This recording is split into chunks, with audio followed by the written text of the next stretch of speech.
पिछले दिनों से रावेर यावल तालुके में चर्चा का विषय बना हुआ है बुरहानपुर अंकलेश्वर महामार्ग। ये महामार्ग में फैजपुर सावदा रावेर से ना होते हुए अलग ओर से जा रहा है। इसे शासन ने मंजूरी भी दे चुकी है।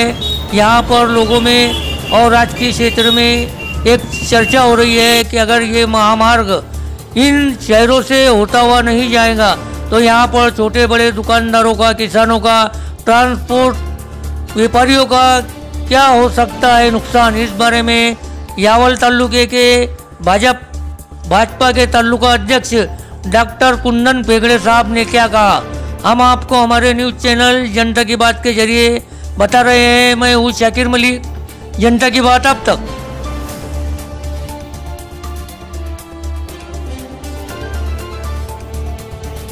नमस्कार डॉक्टर साहेब,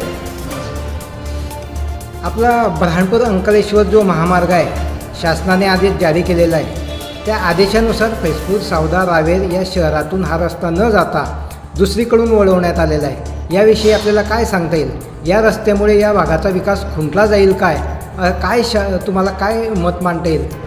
100% जर का हा रस्ता या गावांना बायपास करणार असेल, जसं फैजपूर सावदा आणि रावेर या तिघं महत्त्वाच्या शहरांना जर हा बायपास करणार असेल तर या शहरांचा तर विकास खुंटणारच आहे। परंतु फैजपूर सावदा आणि रावेर हे केळीचे आधार समजले जातात आणि बहुतांश व्यापारी या ठिकाणून संपूर्ण उत्तर भारतामध्ये आणि मुंबईपर्यंत केळीची वाहतूक करत असतात आणि त्या मुंबईवरून इतर देशांमध्ये सुद्धा त्याची एक्सपोर्ट होतो। तर ही सर्व वाहतूक जी आहे केळीची ती कुठेतरी ठप्प होणार आहे आणि विकासाला कुठेतरी खीळ बसणार आहे। तर हा जो मंजूर आत्ताचा DPR मंजूर जो झालेला आहे नॅशनल हायवेचा, त्याचं चौपदरीकरणामध्ये रावेर शहर वगळलेलं आहे आणि सावद्याच्या थोडासा बाजूने जातो तो आणि फैजपूरच्या शहरालगत आहे। परंतु जर का हा DPR तसाच राहिला आणि भूमी अधिग्रहण आता सुरू करून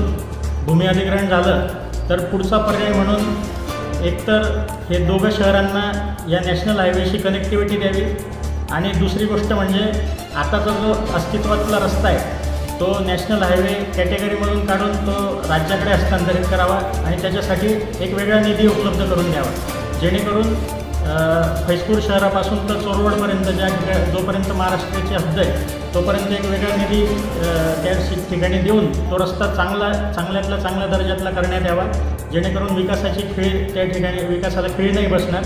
तर ही माझी भूमिका आहे। खरं तर हा रस्ता या शहरांमधूनच गेला पाहिजे, परंतु आता जर का तो जाऊ शकणार नसला तर या शहरांना न्याय देण्यासाठी आपण भविष्यामध्ये नक्कीच 100% प्रयत्न करणार आणि या बाबतीमध्ये नॅशनल हायवे ऑथॉरिटीच्या अधिकाऱ्यांना आपण भेटून नक्कीच निवेदन देऊन या बाबतीमध्ये काहीतरी पॉझिटिव्ह चर्चा करून या हायवेसाठी आपण आपल्या भागातल्या शेतकऱ्यांसाठी आणि या भागातल्या व्यापाऱ्यांसाठी नक्कीच प्रयत्न करणार। धन्यवाद डॉक्टर।